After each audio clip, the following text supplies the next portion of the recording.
Ça fait maintenant plusieurs mois que j'ai une machine industrielle. Avant, je connaissais juste les domestiques.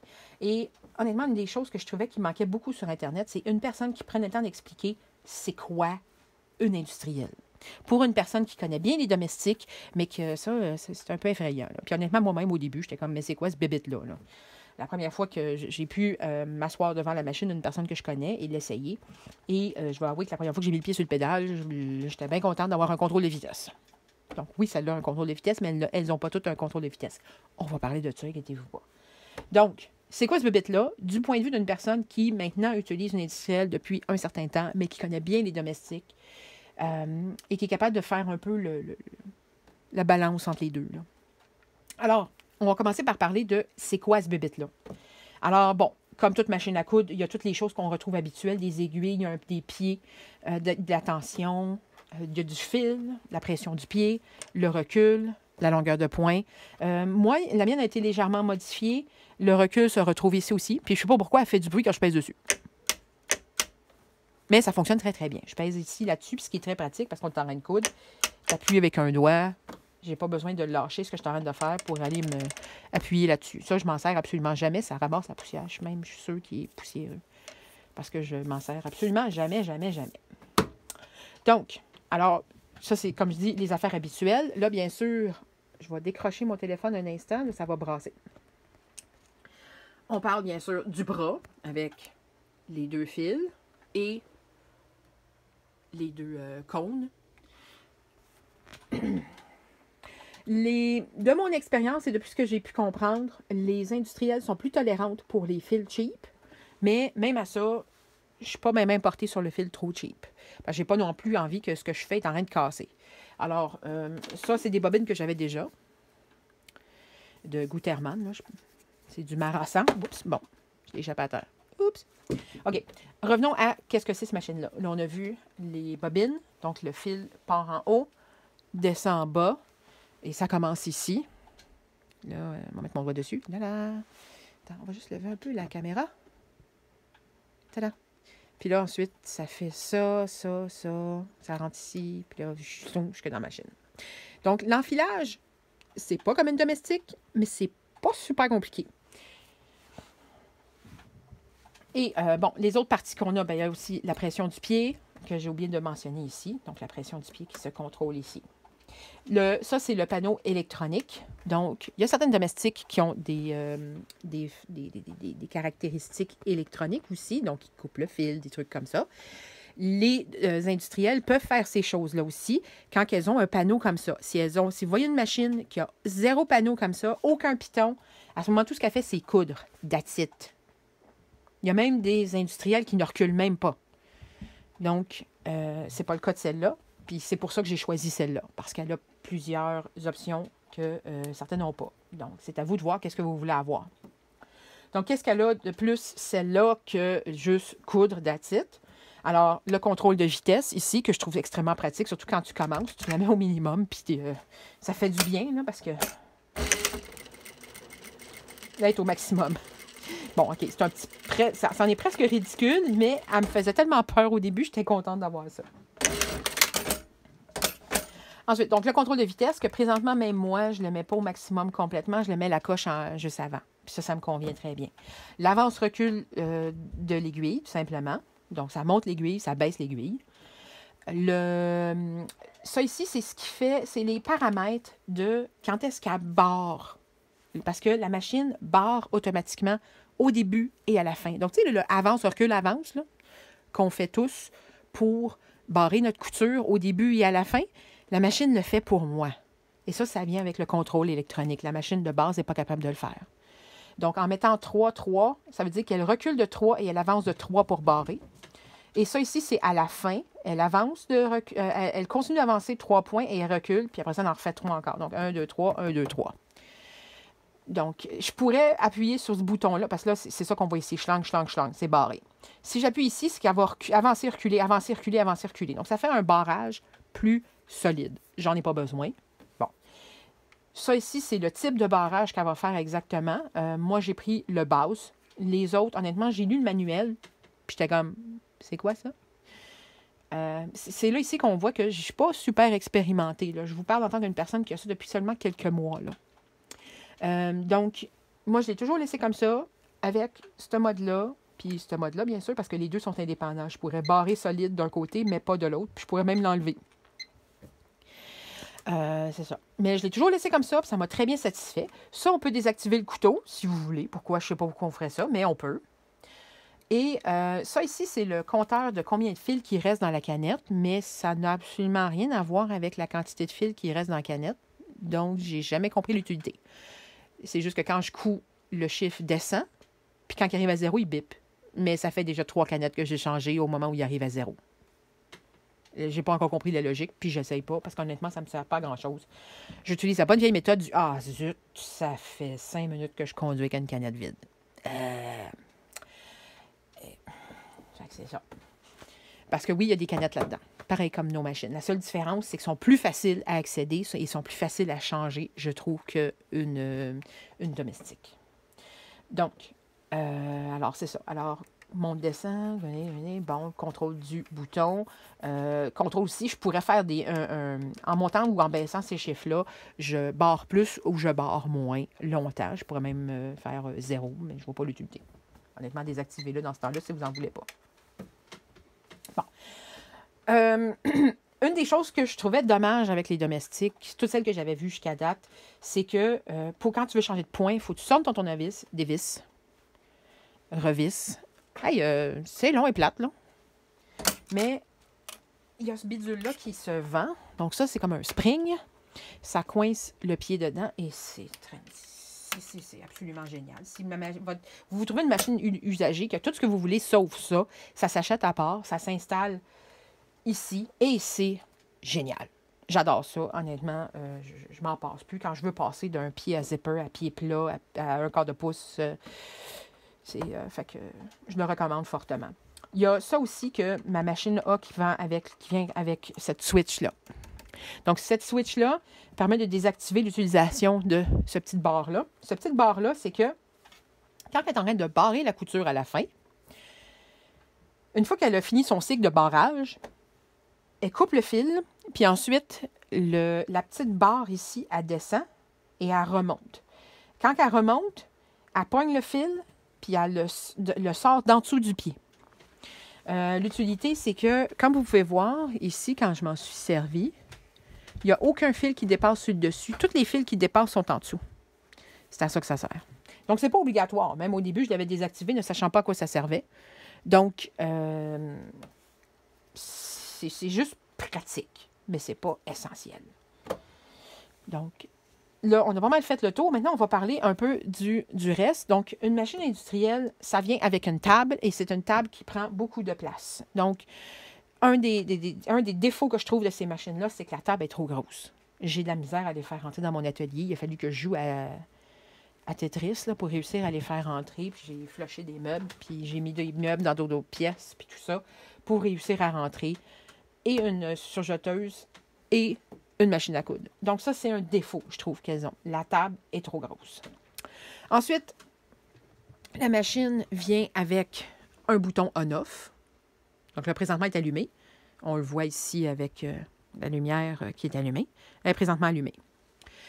Il existe principalement, ça c'est quelque chose que j'ai appris, que j'ai trouvé ça très intéressant, il existe principalement 2 types de moteurs pour alimenter ces machines-là. Les vieilles machines vont avoir un vieux moteur qui, c'est pas une question d'efficacité, c'est tout aussi efficace, c'est tout aussi fort, c'est tout aussi bon. Mais c'est aussi très bruyant et très gourmand en électricité. En fait, c'est tellement gourmand que si vous avez une surjeteuse et une machine à coudre qui a ce type de moteur-là, quand vous allez, un moteur de type clutch, j'ai oublié de le dire, quand vous allez, si vous partez les deux en même temps, vous faites sauter votre breaker. C'est à ce point-là. Il faut allumer la première, il donne un petit peu de temps pour qu'elle baisse sa consommation d'électricité, et ensuite on part à la deuxième. Celle-là, ce n'est pas une clutch. C'est parce que si c'en était une, vous le sauriez. Là, ma surjeteuse est une clutch. Je vais vous la partir. Attention, ça fait du bruit.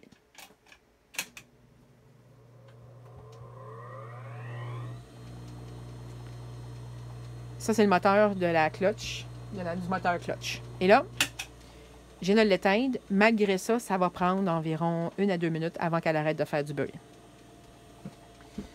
Donc, si vous vous retrouvez avec ce type de moteur-là, parce que la machine qui fait du bruit est de ce bord-là, et que ça vous dérange, ça se remplace. C'est ça que j'ai appris. Donc, on a ça, c'est un moteur de type cerveau. Ça, c'est le monsieur qui m'a dit ça. Et ça consomme très peu d'électricité, c'est tout aussi fort et ça ajoute des avantages, comme par exemple, je pense que ce type de contrôle électronique serait impossible si elle avait un moteur de type clutch en dessous de la table, parce que le moteur est en dessous de la table. Donc, c'est ça. Alors ça, c'est pas une information que je vous donne qui est très importante. C'est juste que si jamais vous décidez de vous en acheter une, vous asseyez devant, vous l'allumez. Mon Dieu, elle est donc bien bruyante. La madame, dans le vidéo YouTube, sa machine, elle faisait pas de bruit du tout. Maintenant, vous savez pourquoi. Puis si vous trouvez le deal du siècle, mais elle fait bien du bruit, ou vous voulez rajouter tout ça dessus, ou peu importe, là. Bien là, au moins, vous savez que ça se fait.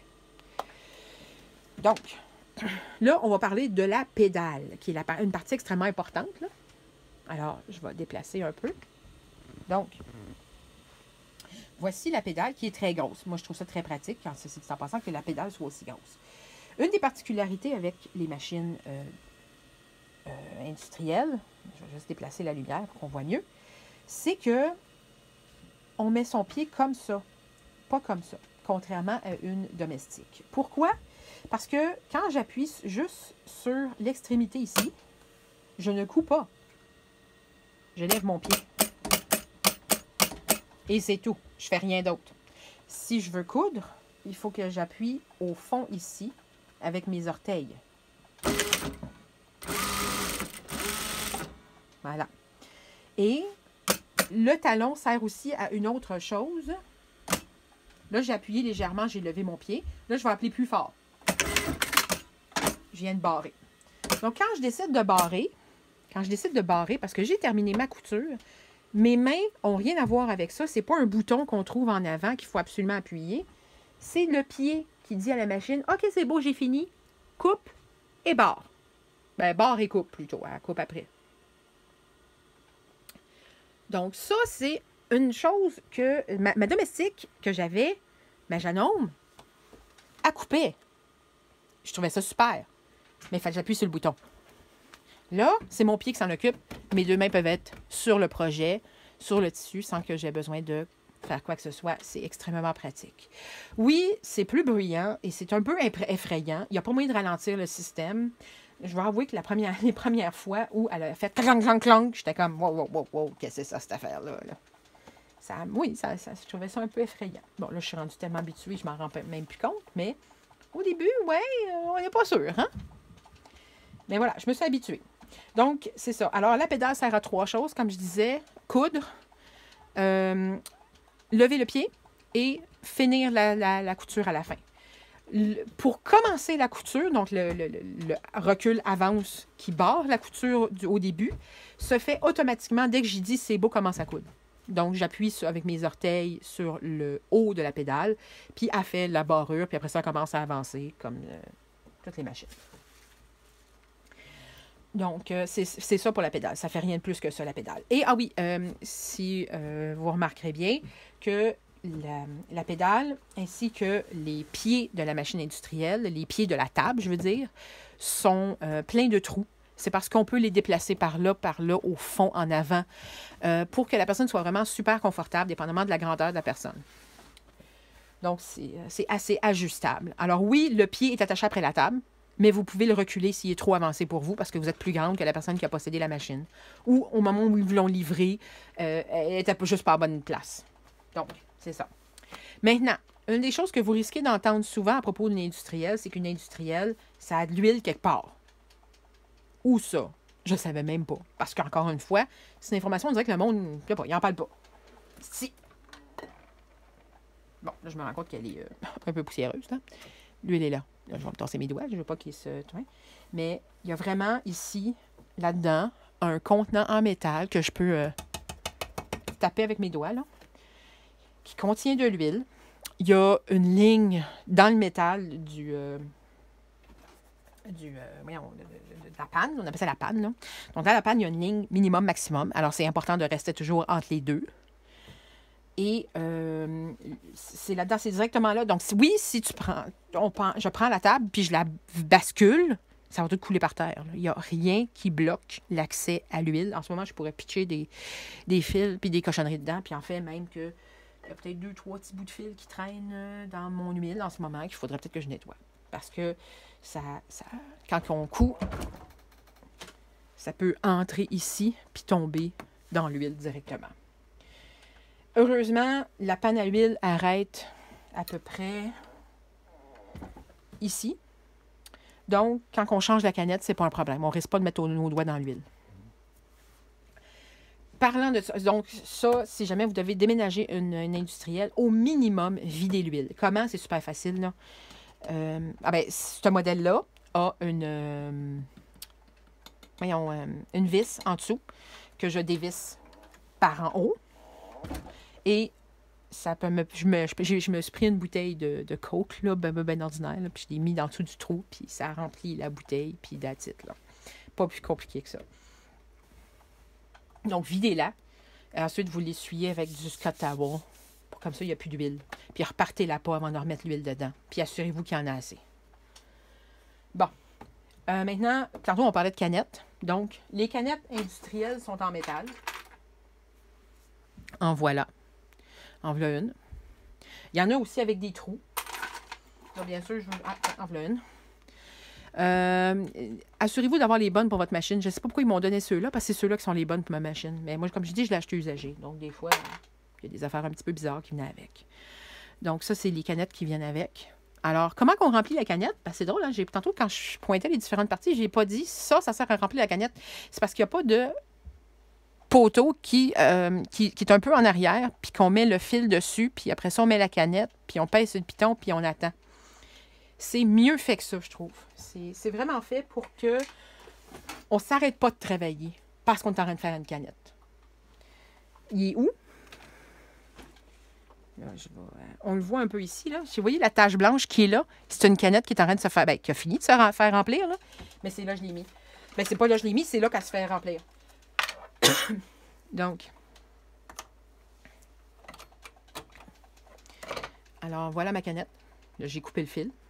Donc, on va encore décrocher le téléphone que je puisse vous montrer. Et là, donc, ça, c'est le fil qui remplit la canette, qui remonte jusqu'en haut, qui redescend en bas, qui s'en va dans ce bidule-là, qui sert à mettre la tension dans le fil. Le fil, ensuite, avance. Ah, tiens, mon découseur, je l'ai cherché. Donc, la canette, on la met ici. Alors, je vais en mettre une, même si elle est déjà pleine, c'est pas grave, au moins vous allez comprendre. On la met comme ça. Je pogne le fil, je le rentre par en dessous. Puis là, j'y fais faire 2-3 tours. Puis ensuite, j'appuie sur cette patente-là qui active le mode remplissage de canette. Quand elle va avoir terminé, elle va juste faire plonk, plonk. Puis ça bip pas, ça fait quoi que ce soit. C'est simplement que je peux vous garantir que d'ici à ce que la canette précédente soit vide, celle-là va être pleine. Elle va être pleine bien avant même. Elle se remplit très rapidement, je trouve. Qui est tant mieux. Bon, maintenant qu'on a vu comment qu'on remplit la canette, maintenant qu'elle est pleine, où est-ce qu'il faut que je la mette? C'est sûr, le premier réflexe, on va se dire, ben je pogne cette petite affaire-là, je l'ouvre, puis là, j'ai accès à la canette. Non, c'est bien plus simple que ça. En fait, je suis pas sûre de savoir à quoi ça sert. Ben, je veux dire, oui, ça nous permet d'avoir accès au mécanisme qui peut être utile pour nettoyer ou peu importe. Mais je trouve que pour changer la canette, c'est pas super rapide. Surtout dans mon cas, ce n'est pas la table qui est supposée aller avec la machine. Fait qu'il y a une très légère différence de hauteur. Juste assez pour que je puisse pas ouvrir ça sans... Oui, c'est pesant, hein? Fait que c'est encore plus chiant pour moi. Il faut que je la lève à chaque fois. Fait que non. Bon. Alors, qu'est-ce que je fais quand je veux changer ça? Je mets ma main en dessous de la table. Alors, je vais déplacer un peu. Je mets ma main en dessous de la table. Tadam! C'est pas plus compliqué que ça. Donc là, je vais décrocher le téléphone puis je vais vous montrer ça. Excusez la vidéo un peu poche, là. Mais voilà. Alors, quand je regarde en dessous de la table, il y a un gros trou Et on voit ici le porte-canette. C'est cette affaire-là. Fait que je l'attrape avec mes doigts.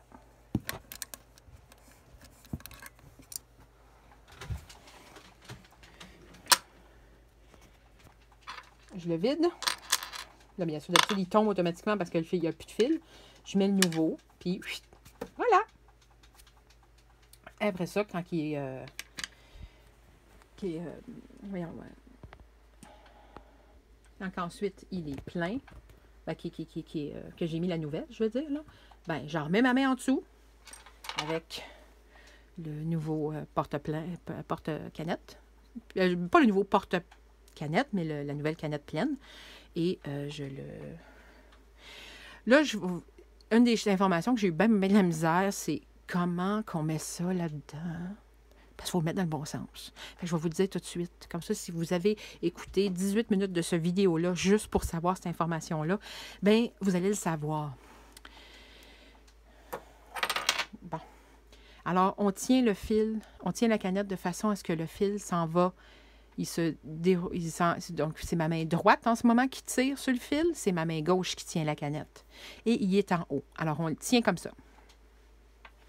On prend le porte-canette de façon à ce qu'on voit le trou quand on le regarde. Puis on le met dedans. Là, ensuite, quand on regarde ici, bon, ça dépend peut-être de la marque, mais j'ai entendu dire que c'est assez universel. Donc, on rentre le fil dans la fente. Ensuite, il faut tirer pour que ça fasse le tour de ce machin-là. Et voilà. Et là, au niveau de la tension du porte-canette, comme vous pouvez voir, elle ne descend pas. Puis là, je suis sûre que vous êtes tous en train de vous dire « Mon Dieu, mais il est trop serré. Tu devrais utiliser ton tournevis puis le desserrer un petit peu. » Et non, ça, c'est la façon de fonctionner avec un porte-canette pour une domestique. Ça, c'est une industrielle. Il faut lui mettre un peu plus de tension jusqu'à temps que... Là, j'essaie de me mettre devant la caméra, là. Jusqu'à temps que, vous voyez, ça ne descend pas. Pas plus que ça, mais il ne faut pas que ça descende. Donc, là, en ce moment, elle est bien rentrée. Là, je peux aller le remettre dedans. Et j'ai pas besoin de donner juste un point, ensuite attraper le fil en dessous, le mettre sur le côté, puis tout ça. J'ai pas besoin. Je peux m'en servir immédiatement. Et voilà. La seule chose qu'elle va faire, c'est que puisque le fil qui dépassait de ma canette était plus long, la motte de fil en dessous est plus longue, ce qui est normal. Donc, on a parlé de la pédale, on a parlé du pied, on a parlé de la canette, de comment la remplir, les contrôles électroniques, les boutons, tout ça. Donc, ça vous donne une idée générale de c'est quoi une industrielle. Et c'est quoi les avantages? Bien sûr, le plus gros, bien, il y a deux très gros avantages dans ces machines-là qui sont souvent la raison pour laquelle les gens commencent à penser à passer d'une domestique à une industrielle. C'est la force à laquelle c'est capable de travailler. Je veux dire, c'est Majanome, c'est déjà arrivé qu'elle a commencé à me faire savoir que, OK, là, il y a trop d'épaisseur pour moi. Et pourtant, il y en avait épais, là. Puis elle est capable d'en prendre. J'ai jamais eu ce problème-là avec elle. Elle, ah ouais, go, donne-moi-en. C'est sûr que si vous donnez 3 pouces d'épaisseur de cuivre, ça ne marchera pas. C'est pas une machine faite pour le cuir. Là. On parle d'une machine quand même industrielle, mais domestique. Ben, pas domestique, là, mais qui est capable de faire du tissu. Mais vous pouvez mettre bien des épaisseurs. Comme on va faire un petit test. Là. Ici, j'ai déjà 4 épaisseurs de coton. Alors, je suis rendue à 8 épaisseurs, 12 épaisseurs, 24 épaisseurs de coton.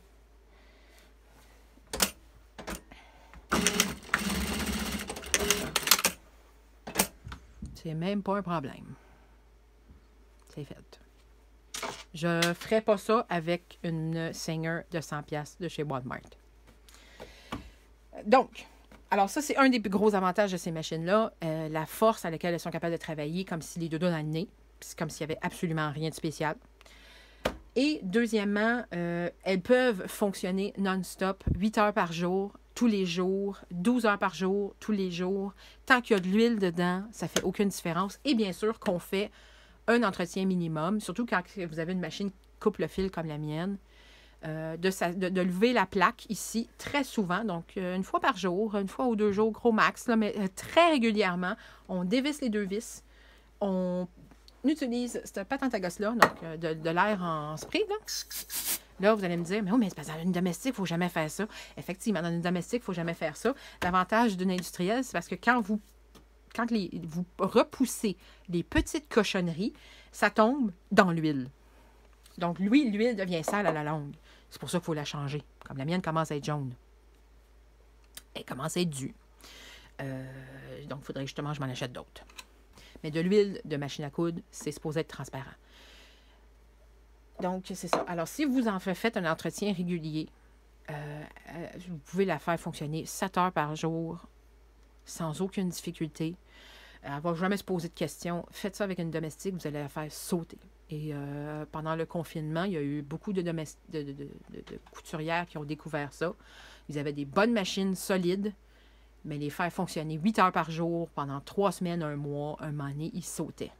C'était trop pour eux autres.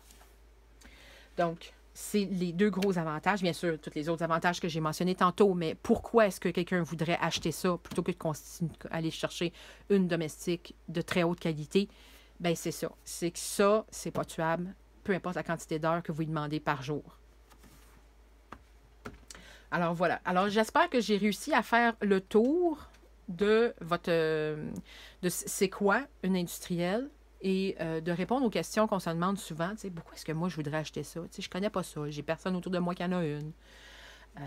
Mais ça, c'est les choses de base qu'on peut retrouver. Ah oui, je voulais parler un peu de pied. Parce que le pied de base, si vous êtes habitué avec les machines domestiques, les pieds sont souvent très larges. Mais le pied de base, là, celui qui sert pour faire la couture générale, le pied est très large. Le pied de base d'une industrielle, c'est un 1/4 de pouce. C'est celui-là. Donc, ça veut dire qu'entre l'aiguille et le rebord ici, il y a 1/4 de pouce qui se fait. Alors, ça vous permet de vous accoter votre tissu. Vous arrivez le rebord comme ça. Puis, vous savez que vous faites une couture 1/4 de pouce. Bien sûr, il existe plein d'autres pieds, à zipper, bon, etc. Il y a même beaucoup plus d'options, en fait, qu'avec une domestique. C'est un des autres avantages. Je vais essayer de le sortir, là. Voilà, je l'ai. Donc, moi, une des choses que j'ai, par exemple, c'est cette patente à gosse-là. Bon, c'est sûr que c'est seulement si vous en avez besoin. Mais l'avantage de ça, c'est que vous achetez du... Ça, c'est ça sert à poser du billet.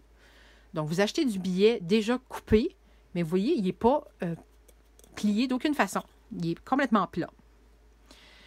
Donc, vous glissez là-dessus, vous passez votre ouvrage, puis là, il faut remplacer la plaque par cette plaque-là, bien sûr. Et là, comme vous pouvez voir, le pied va faire toute la job pour vous. Il va le plier de façon à ce que ça fasse le tour, puis vous n'avez rien à faire. Ça, il y a plein de pieds comme ça, d'options supplémentaires qu'on peut mettre dans une industrielle qu'on ne peut pas vraiment avec une domestique parce qu'il y a on ne peut pas attacher des choses après. Là. Les 2 vis, ici, là, ça sert à ajouter des morceaux supplémentaires pour soit faire du billet ou d'autres choses. Je ne peux même pas vous toutes les nommer parce que je ne suis même pas sûre moi-même. Je ne pourrais pas toutes vous les nommer. Mais ça, c'en est un bel exemple. Elle fait toute la job pour vous. Vous n'avez rien à faire, pas besoin de gosser à le placer ou quoi, pas besoin de faire à repasser ni quoi que ce soit. C'est fait.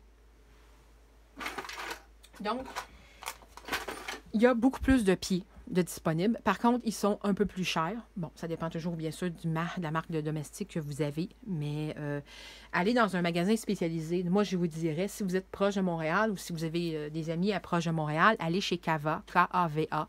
C'est là que j'achète mes pieds. C'est là que j'achète du fil aussi. Ils ont différents niveaux de qualité, donc vous pouvez en acheter là. Malgré que celui-là ici, ça ne vient pas de chez Kava, ça vient de chez Cleaner Supply Canada. Trompez-vous pas. Donc, c'est ça. Ça, c'est du Gutermann, mais j'en achète aussi chez Kava. Donc, c'est ça. Alors, comme c'était un pied que je voulais... C'était un point, pas un pied. Un point que je voulais souligner. Il y a plus... Vous pouvez faire plus de choses qui est impossible de faire ou qui demanderait plus de travail avec une domestique. Donc, je pense avoir pas mal fait le tour maintenant. Alors, si vous avez des questions, gênez-vous pas. Mais j'espère que pour celles qui s'interrogent, est-ce que je devrais m'acheter? Je suis prête est-ce que je suis rendue là? J'espère que ça répond à vos questions. Puis que vous allez pouvoir décider, bon, ben, go, je suis prête. Ou finalement, non, c'est trop pour moi. Bonne journée.